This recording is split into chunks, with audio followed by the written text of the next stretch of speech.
Hello guys and welcome to Carriage 17, where today I'm going to show off my model railway.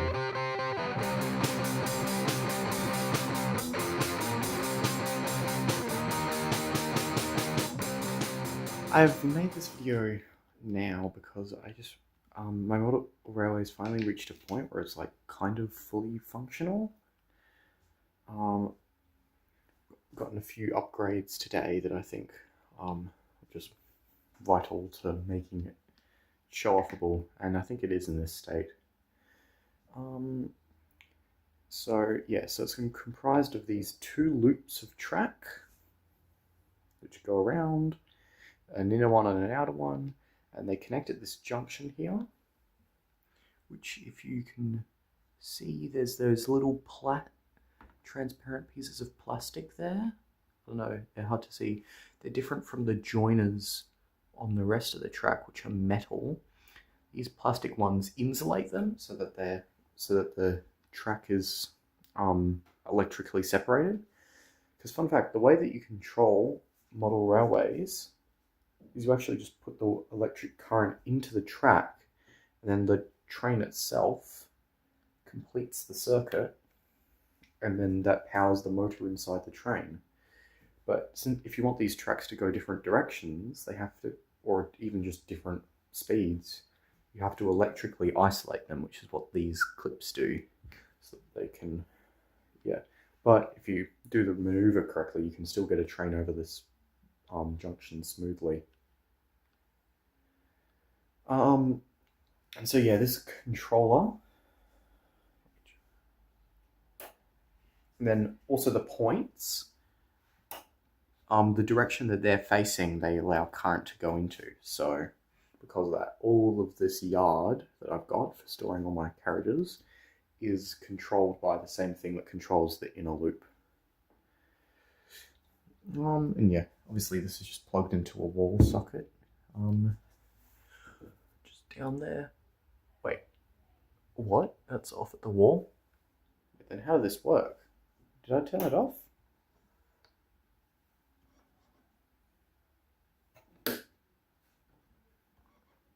What? That's off at the wall. I don't know how that happened. Okay, let me turn it on.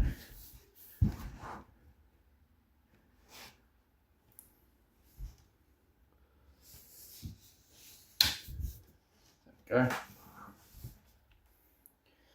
we go. There's just a hole in the table to allow the wires to go through, because wires have to plug into this track here, and this thing has to come in from the wall.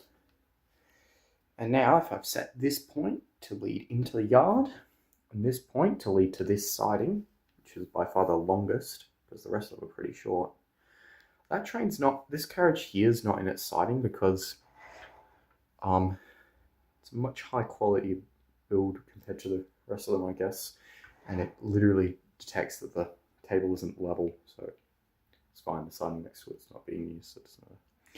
But now that the points are set correctly, this is the only powered locomotive, the rest are carriages.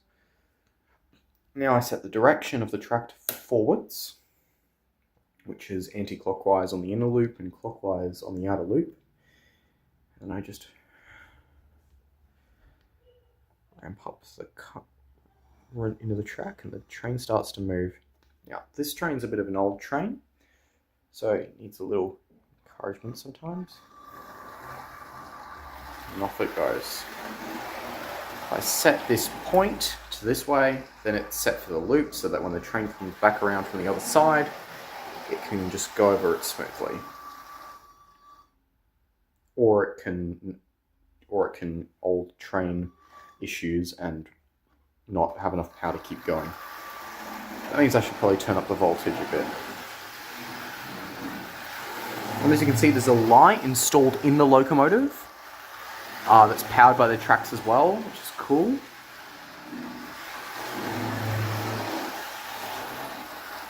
So let's turn up the voltage to the maximum. It gets pretty loud, but it goes pretty fast.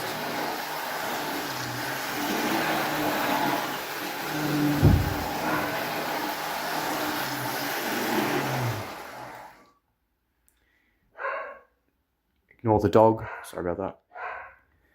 Now, if we set this point here to across this, and we'll have to send the other point across. Then we can get the train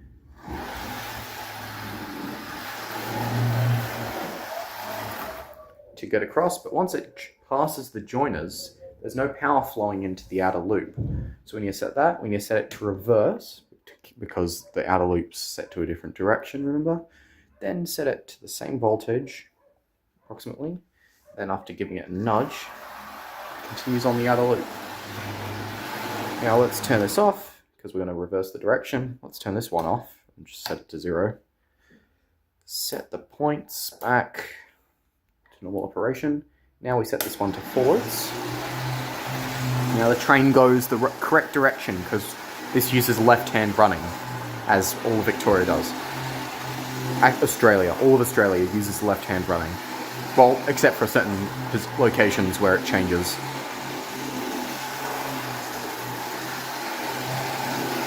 Alright, so let's set this to reverse, match the voltage, set this point first, then this one, and it should be able to go backwards over the thing. Then set this point, then set this point.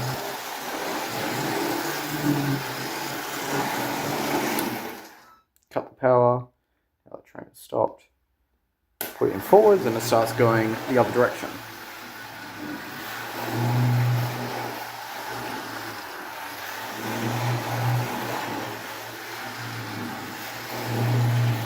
Now to start showing off the carriages, I'll just put this in the outer loops so that it doesn't affect the current.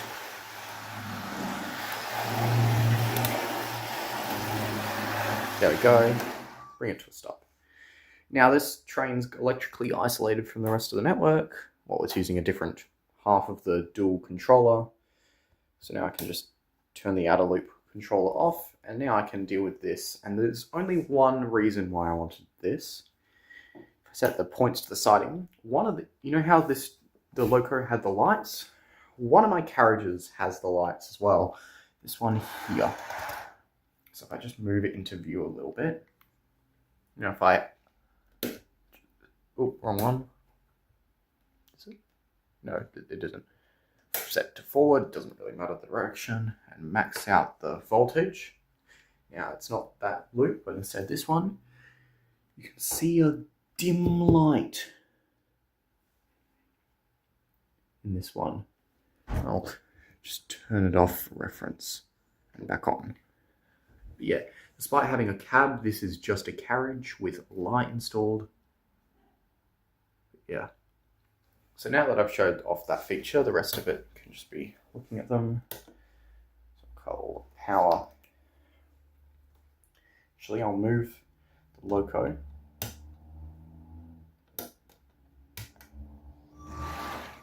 Direction. So now we can look at this. So this is part of my first train set. I'll show the rest of it later, but this is a S-class locomotive. It's got apparently this coupler is called a European style coupler, which is abnormal to say the least. My coupler combinations are abnormal, but I can't change it. And yeah, it's just a model of an S-class locomotive in Victorian Railways livery, not VicRail, different era. That's its number. Yeah, it's a cool looking model. The rest of the Spirit of Progress, because that's, yeah, this train is hauling that, are these other Victorian Railways livery cars. Now, it is a bit of a hodgepodge of a Spirit of Progress set. These ones use a completely different coupling system. They use the British coupling system, which I'll show you how that actually couples with the European one, because obviously they're just a completely different shape of coupler. So I'll move it over to the loco's track, move the loco forward a bit.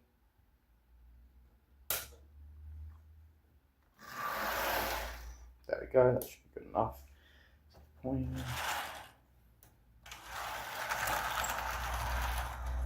There we go. So, these couplers are completely different. This one looks like a bottle opener, and this one is a hook and a bar. But the gap in the bottle opener can actually fit that, and that actually is an okay connection. So if I set this to anti-clockwise, then run it, it actually pulls along the carriages fine. I can set it to full speed. That was a bad example, but I can set it to full speed and it can run fine. Okay. Well, so let's couple these two back together. So yeah, they're just two European couplers. They couple together nice and connectedly. Let's set this down on something. I've actually got something to set this down onto. I'll execute this maneuver again. Honestly, a stable camera probably would have been more beneficial service. But yeah, connect this. Everything's railed properly. Should be able to just set it to go.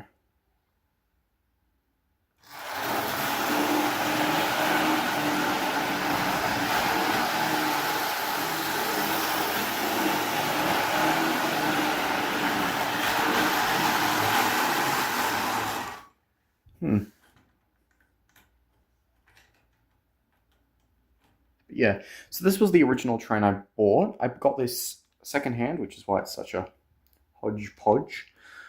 Because like the actual Spirit of Progress set this comes with has a lot more carriages. I only got a first class carriage and a baggage carriage. I got the second hand from a Phillip Island model train place. Yeah, let's look at the carriages more. Detail. This one, first class one's got seating, like a little whited out window for the toilet and a door. This baggage car seems to actually have room for passengers here. Yeah, it's just got that one main door and a label. I've got the VR logo and stuff. And so yeah, this is the train. This is the only train I've had it up until today, actually.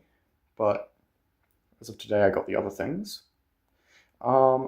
Yeah, I got them with this train controller. Very different from that. Very different from that one. Yeah, can only control one train at a time. And yeah, along with a powering rail thing, which is slightly different from the ones on this system, and some other track. I got them all in a bundle, and the guy who gave it to me was very generous, selling that whole thing to me for $120, which had everything I needed to start model railwaying. And so that was a very generous thing that I got. Definitely one of the cheaper components of this whole set. And so yeah, this was my first train.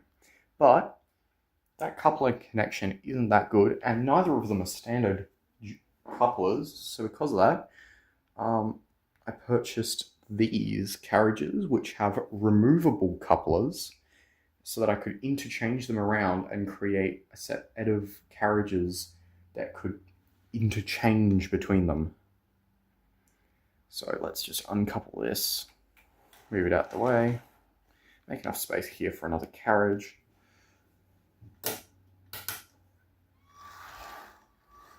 That's good. All right, let's bring over the carriage we talked about earlier. This green one.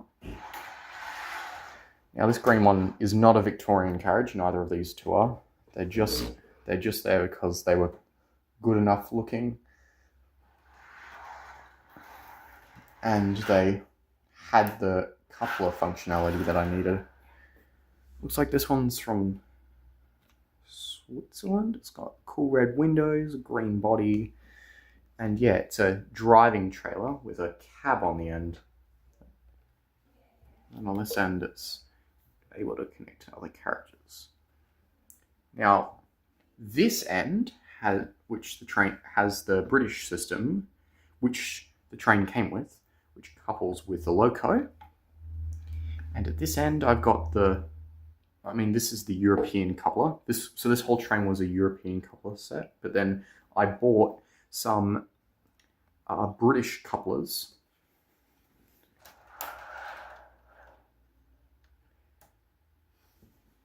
And attached them to it.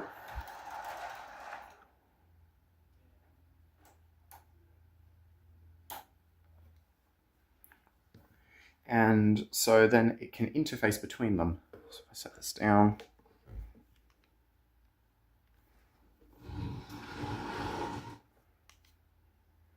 Now they are slightly different versions of the same type of coupler.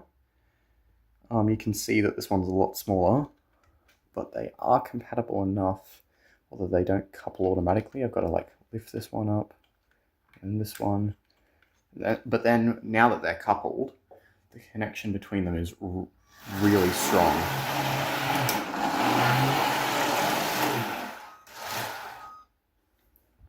So yeah, and same with the other end. This British coupler is slightly different from this one. They're slightly different heights and stuff, but they do go together and they do create a nice strong connection. And it completely ruins the look of the Spirit of Progress, but it's functional, so it doesn't matter. And what are the chances that I keep a consistent look from my model trains when you get enough carriages? So now if I set this to anti-clockwise and set it to go, you'll find that, yeah, it works fine.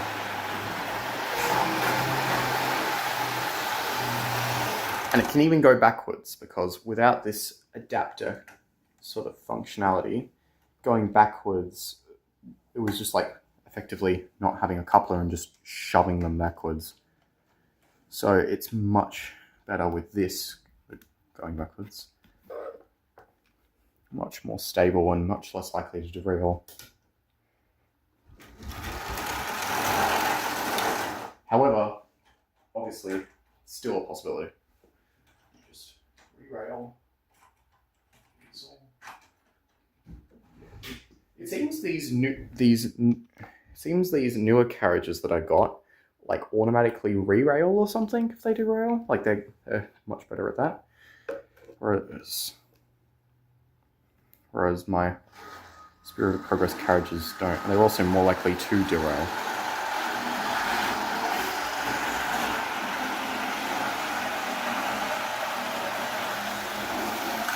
But yeah.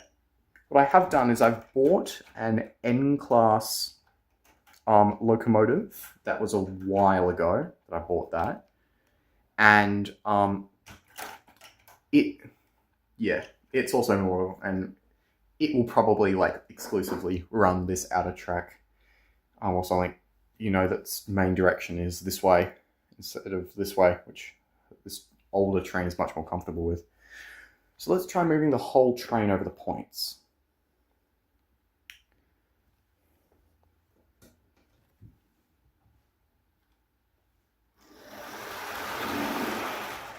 Clear it, set them the right way.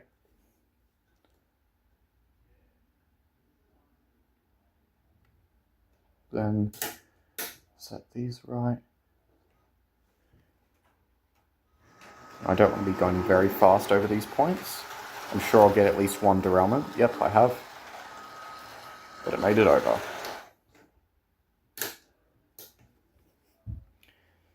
So set the points back. Then let's get this guy forwards. See that grinding sound? That's the sound of derailed carriage.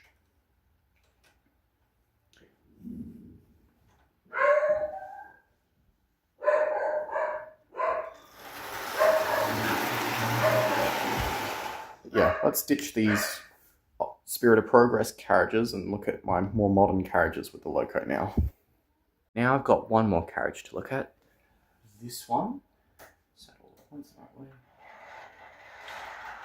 This one has European couplers on this end. I mean, British couplers. And just like this one, now usually the carriage will be flipped the other way around because this side will interface with the Spirit of Progress carriages. And this side has got the standard knuckle coupler, which the N-class will have. So it will be able to interface between the N-class and the Spirit of Progress. Yeah, this is just another carriage. Apparently it's a sleeper carriage. But yeah, this also forms a kind of train. It's a more stable train because it's got much better coupling connections and much better carriages. So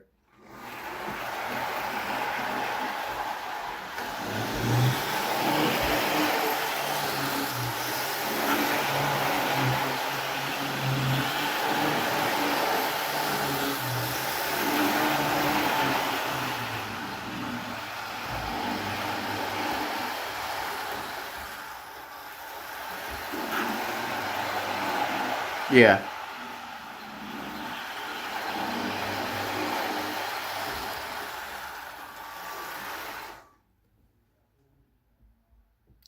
Now let's show off some siding motion sort of thing. So let's move this forward a bit. Set the points. Now we'll go into this very long siding, get the end carriage, and then take it off the track, and then we'll store the front two carriages in the siding. So just a second, what's the right way?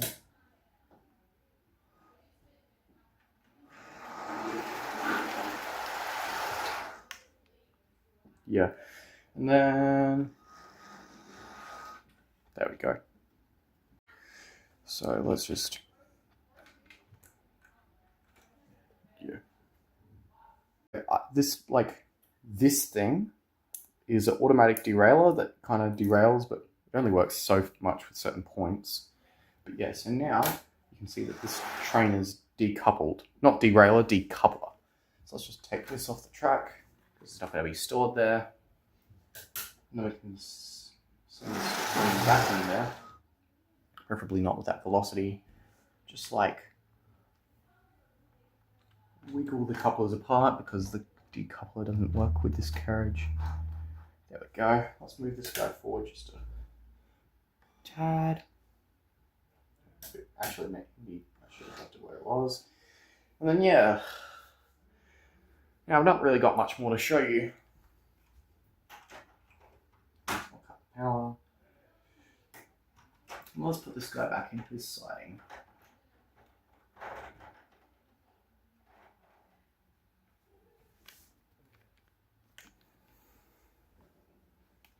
So that point is set. At this point, set it that way. Yep, all the points are set. So we can just roll him along. And derailed. There we go. You can tell by the sound that they make. And then yeah, this is my model railway. Really have much more to show. Yeah. I'll see you guys next time.